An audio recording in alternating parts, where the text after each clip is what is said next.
your focus fire is good and just drop people, or you can just retreat straight into the water if you see them coming.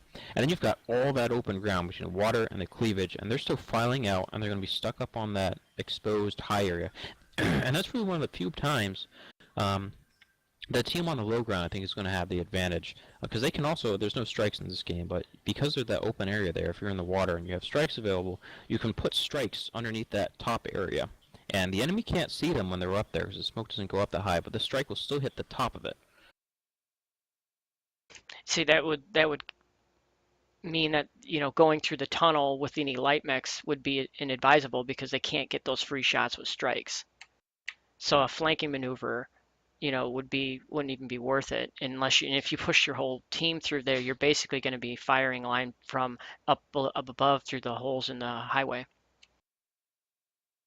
Yeah, I really wish that tunnel were moved closer to the cleavage. So if you did that, at least the team on both sides could get into that tunnel and drop strikes in the tunnel and land them on top, and get a head cap on any lights they have stationed up there. I wonder if it would be, you know, I don't think PGI is into adjusting maps after they've released them, but it almost would be advantageous for them to almost create another high vantage point on the opposite side so that you have basically a straight on shot into the cleavage area from the opposite side. You know, I mean, obviously you're going to kind of almost be out in the open, but at least gets you, it takes away that dramatic deficiency of being on that lower area. Yeah, that it's just really the maps not being large enough. There's really, with the maps the way they are, you can see the enemy from pretty much anywhere on the battlefield, which really puts a huge cramp on the tactics that you can use. If any maneuver can be seen, you're really limited in what you can do. And although I like Crimson, it's probably one of my favorite maps visually, tactically it's just horrible. And that's why I like taking those cicadas too. Is if we get one of those large maps with the unbalanced drop zones, you can really strike at a distance with a light unit and then dash away quickly and just wear people down. That's really the only thing you can do. With those heavy sniper units, it's very, very difficult to get in a good position. I think that's why I favor Conquest on most maps, and Conquest on Crimson Strait is a little bit more balanced. You know, you can't just sit up on that hill because, you know, there's 3 other caps that you got to worry about.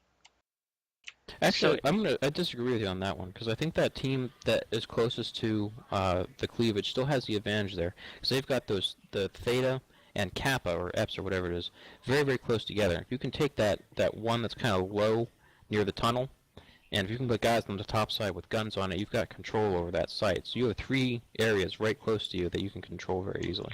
Yeah, that's the Epsilon cap. That's just below that first little ramp to the top part. Yeah, if you can take that, then you can get your heavies up on Kappa area to hold it. But then to hold it efficiently, you basically got to expose yourself to sniper play. So it's kind of give and take. If you allow them to take it, you can probably take it back. But it at least gives you a little bit more chance of better engagement, I think. Because if you still want to camp up there, you can always skirt lights around the corner and go take their base back on their back end. And force a light engagement, possibly, depending on how you're positioned. And we have a launch. Whoa, okay, so we have 5 Highlanders and 7 lights for SJR. Only 2 Embers and the rest are Jenner Fs, and all Highlanders 733Cs. Well, that's a really interesting deck. This is kind of very different than what I expected from them.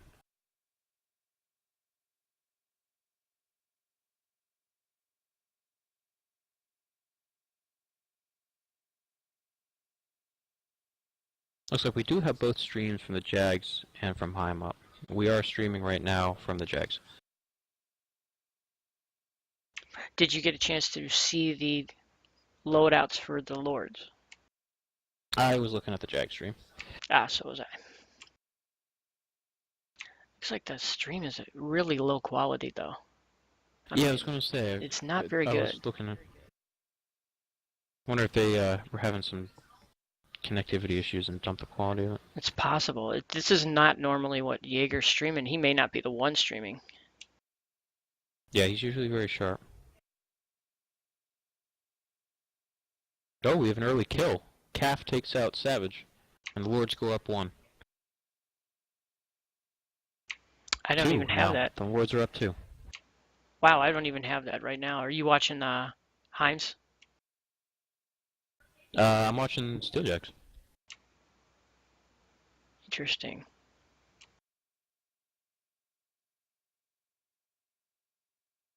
Yeah, I think they're ahead a little bit. So we'll continue to stream from Yeah, I'm just now getting the kills, Jags. so you're a little bit ahead of me. It's odd that it keeps switching. The Jags have moved their Highlanders into the tunnel now, and of course earlier I just said never ever go through the tunnel, but Looks the like Jags have got to make a move one here. of their Dragon Slayers is legged, and I think it's Caffey.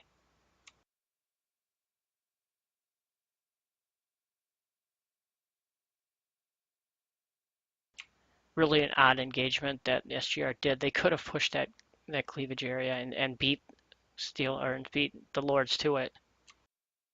Actually, I think with the Jag strategies here, because when they're on that cleavage, they have a lot more trouble with the Highlanders with the right amount of weapons. They have to expose a lot more themselves to get that right side in range at the weapons. And I don't think the Lords have a damn clue that the Jags are below them right now.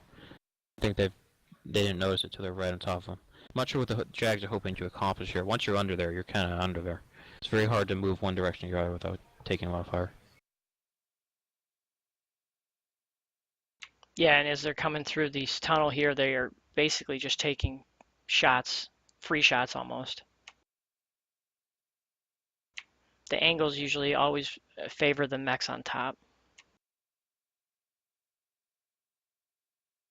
Yeah, though it does look like the Lords do have a couple fracks with torso mounted weapons, the dual PVC gauze, and they cannot look down at all.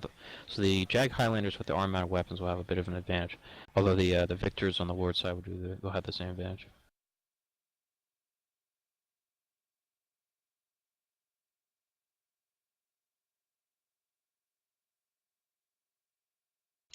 There is a Dragon Slayer up there with like one leg, and this other leg is cored out for the Lord, so it would be an easy kill if someone got up there.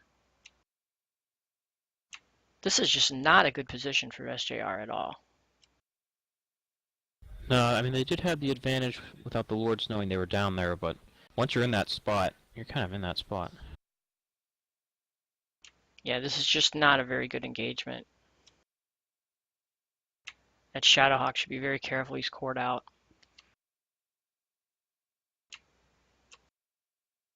Yeah, with the Jags down 2, it's going to be very difficult for them to make a move, an aggressive move here and come back. Looks like all the Jag lights are kind of just hovering around their assault stuff. Looks a couple of them are in the tunnel. This would really be a time for the Jags to use their lights aggressively. You got a leg They'd still have Shadowhawk. 5. Actually, if they get enough damage on them and charge their lights, if they're much lighter, they could just go up there and clean them off. Oh, and a Magician goes down from Wispy. Addy takes down Pymacker. SJR is down 4. Yeah, the Jags are down considerably at this point. And another one, A little that's bit ahead of 5. you. I've got 1-6 now in favor of Lords on my screen. Yeah. And the rest 6. of the Jag mechs are in bad shape. I think that's pretty much the game there. 1-7 Yeah, now. this is just a shooting gallery. Actually, looks like the Lord's assault mechs have moved into the tunnel. There's at least one of them in there. Oh, no, that was a Jag mech. 1-9 now in favor of Lords. The Jags light mechs are just kind of running and trying to pull them away.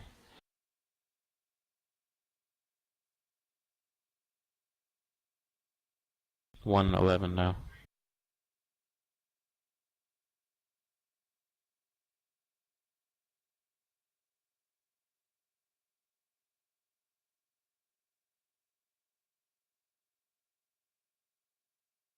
Yeah, it looks like a 12-1 win for Lords. The Jag stream ended, so I didn't get a chance to look at the damage here. That tunnel move, I mentioned it before that you don't want to do that, and this pretty much shows you why. Yeah, that was, again, a questionable move by SJR. I just don't understand. I think going down 2 mechs early really put them in trouble.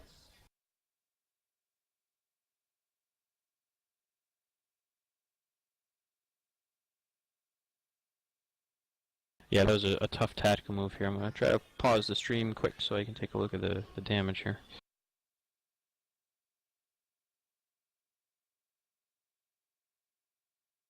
Alright, let's take a look at this.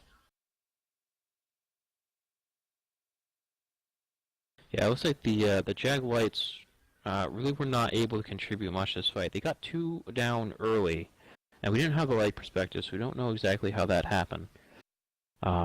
The Lords went with a much more traditional deck with 4 lights, the 4 shocks, and the 4 victors. But the Jags had the advantage in the light fight, and they had the advantage in the assault fight. So it just looked like a very poor tactical maneuver there. Losing those 2 lights early is just... losing 1 is bad. Losing 2 is really, really tough to come back from. Channel. Yeah, I just don't understand. It's maybe they wanted to push the engagement on one of the other mechs right away with the light tonnage, but I just don't. It's not advisable because even if you catch a heavy mech out there, he's going to have another heavy mech near him, and that's probably what Caffey did. Is he took the opportunity and took a shot and nailed the light. Yeah, I'm not sure if they were pickoffs. It's definitely easy to do that kind of a range. If you get an easy head cap, it sucks, but it happens. I don't know if they maybe lured those light mechs in and then dropped the shocks on them. Or if they got lured out or what. I think maybe what happened, I think the Lords may have sent their light mechs out, and the Jags saw a 7-4 advantage in the light fight, and they may have committed those lights within firing range of the Lords. I think that's probably what happened. I was like Calf saying that the Jags lights jumped on him early before he get up onto the platform. So it looks like the Jags did commit their lights, hoping to pick up an early kill. And on that side of the map, I mean, the Jags got the crap drop zone again on this one. And really, I think the only thing they could really do is try to get a kill early with those lights and then back off quickly. And unfortunately for the Jags, the Lords really picked off 2 of their lights. So they made a strong push and ended up getting picked off, or basically from what Caffey says, a one shot. So wow. Now I understand, you lose the 1 mech, maybe the 2, because you're doing that aggressive push, but I still don't understand that push through the tunnel. It's never advantageous unless the Lord's team was below the highway, which most likely they weren't going to be. Yeah, I think really the Jags were in an impossible position at that point. I think that the tunnel move was probably the worst of the moves they could have made there. But when you're down 2 lights, they still had the advantage in the light fight, but the Lords had a much heavier force deployed up on that platform there. And really, there's not a whole lot they could have done. If they'd stretched out a little bit to the water now, I mean, they would have had firing lines, but the Lords would have had superior numbers, and the Jags would not have been able to commit the lights. I mean, they were in a difficult situation. The move they made, committing the lights on Calf on the other victor early, was probably the best move they could have made. But losing those 2 lights early, it's you can't do much about that as a drop commander.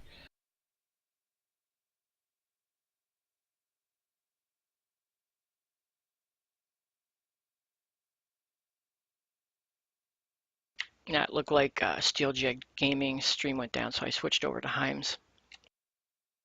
Yeah, the Jags will not be streaming drop 5. They will we'll watch it from behind though. Oh, okay. Just want to make sure. Yeah, so for drop 5, we're looking at the 3-3-3-3. So you're looking at 3 Dragon Slayers, 3 Cataphracts, 3 Shadowhawks, 2 Jenners and an Ember, possibly 2 Embers and a Jenner. Yep, well, that's pretty much the meta build right there.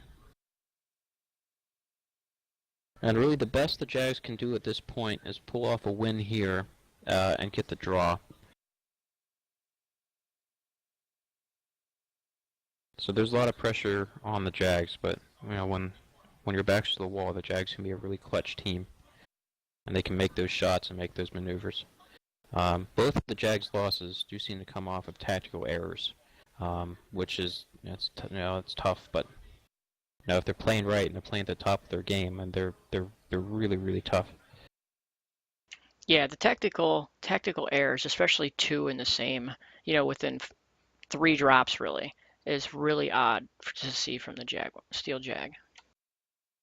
Yeah, they do make tactical errors from time to time, but a lot of the teams they play against are not able to take advantage of those, and the Jags can really recover from tactical errors with the skill of their pilots. But when they're playing another team that's as good as Lords, those tactical errors are going to be painful. And the Lords don't really seem to have made any tactical errors so far. I know in my assessment earlier I was saying that the Lords kind of rely more on the individual pilot, and the Jags are more of a team mentality. But we've seen some breakdowns on the Jags tactically. But the Lords really haven't made any tactical errors yet, maybe except for PBC shocks on the brawling deck. But we've seen pretty solid play from the Lords so far. Yeah, I think I think we did see a few of the lights and things on the Lords taking a little bit too wide of some scope, and we're getting on Alpine alone, where the one was very close to the Steel Jaguar. But I think in some cases they got to be really careful because SJR would aggressively push if they would have seen that light mech out. Yeah, that's kind of what happens with the Lords. They are a much heavier team. They prefer those bigger, heavier mechs for the most part. They do have some good light pilots, but they don't have a huge amount of them. So when it comes to situations where you see on that drop, where the Lords are a much more balanced force with only the 4 lights, I think the Jags are much more confident in the light play, although their lights did make some errors on that one. Oh, definitely. Well, you make a good shot and you can take down a light, and that's the gamble you take when you go to push those guys that are straggling behind.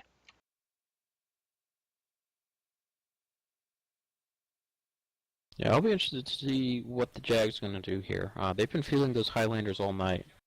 But those slow-moving Highlanders have gotten them into trouble, I think, in both of their losses. They weren't able to move quickly enough to support the lights on the last one, and on the canyon drop, they were very slow getting across that open area, that low area. So it'll be interesting to see if they stick with the Highlanders or if they'll switch off them. I think they stick with them. I think they're going to try in this deck where I think overall weight's going to be an issue. If you try to go too light, you just don't have the armor to take the alphas. And I think the teams are going to go very snipe heavy. I don't think this is going to be a brawling deck at all. We did just get a hit on River City. Oh, a much This is going smaller to be an map. interesting match. So we have a very small map, with both teams have been trying to snipe at each other for most of the night. Again, though, you still have the imbalance of the high side versus the low side.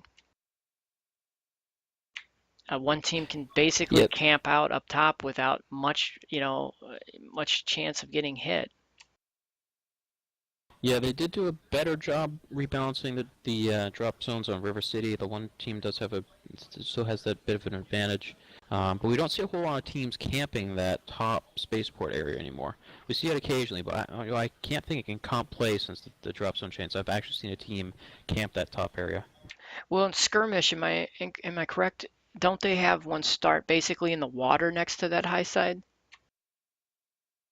Yeah, they do kind of scatter. Although the immediate area where you'd want to regroup isn't on top of that spaceport, especially if your assault stuff spawns in the furthest point from it. You're gonna have a little trouble getting them over there.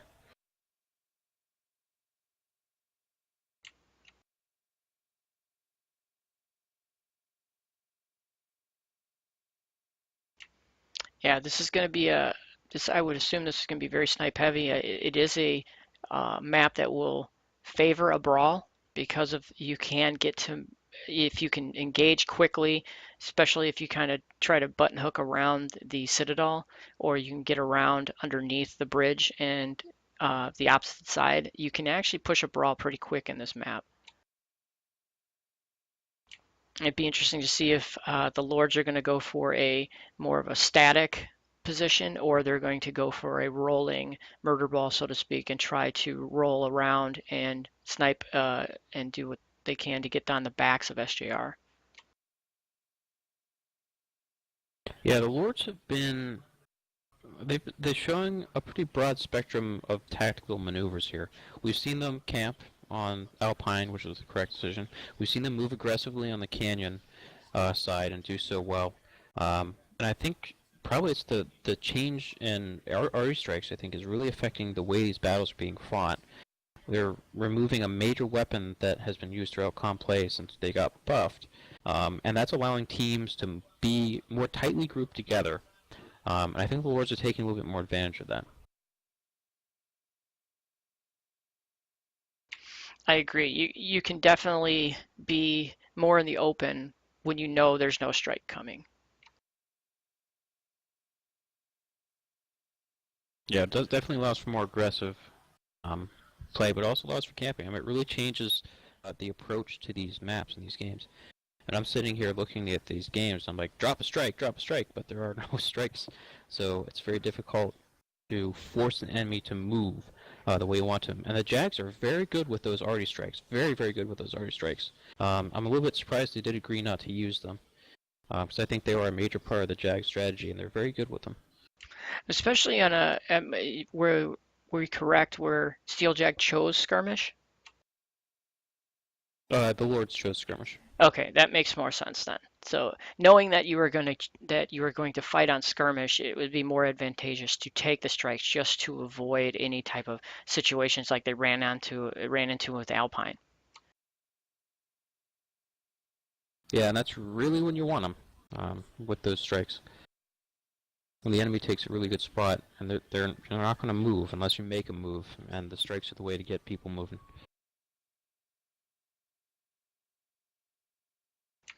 Yeah, it's definitely unfortunate that you'll get the headshots or the quick light kill with a strike, but that's I think if they nerf them to the point where they don't do damage again, they'll be useless.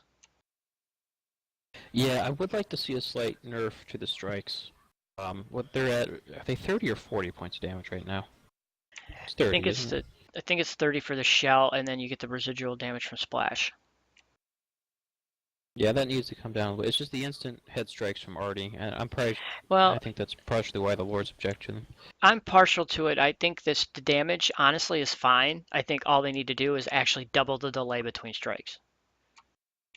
Because most of these headshots are happening because people have skimped on their head armor for a very long time, because headshots on some of these mechs is very hard to do. I mean, a one shot on a light should always happen from a strike. That shouldn't be it should be almost a given if they get caught. Headshot on a Highlander, yeah, I know it's hard to take, but I know a lot of people that skip that head armor because it's headshotting one is not quite as easy as it is for other mechs. All right, we do have a hit. 40 per so. The Jag stream is down for this one. We are watching for Himes. Yes, we are. And it looks like we have 3 Dragon Sailors, 3 Cataphracts, 3 Shadowhawks, 2 Embers, and a Generef. Yeah, you called it pretty much exactly. Well, but, it was kind of easy to call, though. That wasn't too bad. Yeah. Welcome to the meta. So we have not had a missync all night, which I'm very happy about. Yeah, it's not a surprise really, and they're quick syncs, so they're not sitting in match, in the searching screen for 5 minutes before it actually hits. Yeah, and they're not teams that are going to be hitting Templars anyway, right. So that helps a lot. Lords have moved into a position behind the Citadel. Looks like they're taking early fire. I would think that because of the way they're positioning now, SJR must be moving up on top of the city in the B4 area, taking that higher position. Now what this will do is it gives them such an advantage that they can actually set up 4 to 5 mechs to get firing lines on basically the only openings that the Lords have to hit, which is at the bottom end of the Citadel, the middle point of the Citadel, and if they do come around the corner on the high side, they're basically open up to a severe amount of fire. Yeah, it looks like there are a couple Jag units on the spaceport right now. I don't know yet if they have Highlanders or if they want the Victors. If they want those Highlanders again, at some point they might try a roll maneuver, and they're going to become rolling through Charlie 3, Delta 2 as you get on the Lord's left flank, if they make that maneuver. So we'll see what they do. Looks like they are stationed pretty heavily in that spaceport, though. Yeah, that's not a surprise that it would have come to this, especially where these guys spawned. It was kind of a natural spot to be undercover as quickly as possible. It looks like the Jags do have Highlanders up. I think I saw one jumping. I think that was probably the natural selection because this is a 333 drop. You want to go as heavy as you can with each weight class. Give your guys a chance to take as much damage as you can. Yeah, especially That on these small Beta maps. right Again, there this is where just the taking randomness massive comes in. fire. He is way out over. He should not be out where he is on Steeljack's side. He took a massive amount of hits there. I think you're ahead of me. You're ahead of me on sorry. the Lord stream, and I'm ahead of you on the Jag stream. I have Heim streams. There it goes. Damage from the assaults here. I see Heim, Caffey's safe, and Proton. Proton being the lowest at 93%. So they're not really taking too much damage. Just curious on how much they're giving. And Heim is completely untouched at this point. Of course, I say that it Yeah. takes PPC to the face, but he doesn't take damage from it.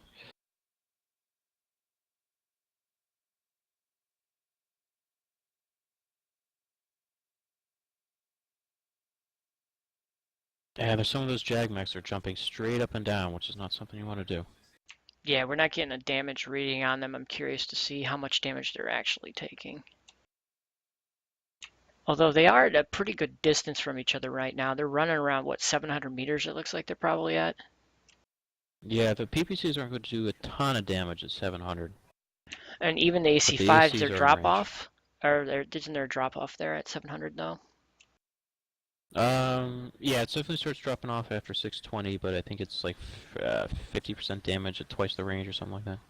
Okay, so they're not losing too much in the AC5 area. No, but those 5s aren't doing a ton of damage either. You're getting maybe 8 off an alpha, maybe a little less.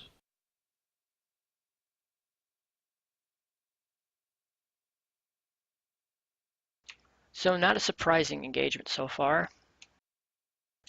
You do know that each team's got 3 mediums and 3 lights, but it looks to be that they're keeping both of those 6 mechs back. Yeah, the lights are not going to be able to contribute too much here. And this is again where those sniper lights really come in handy.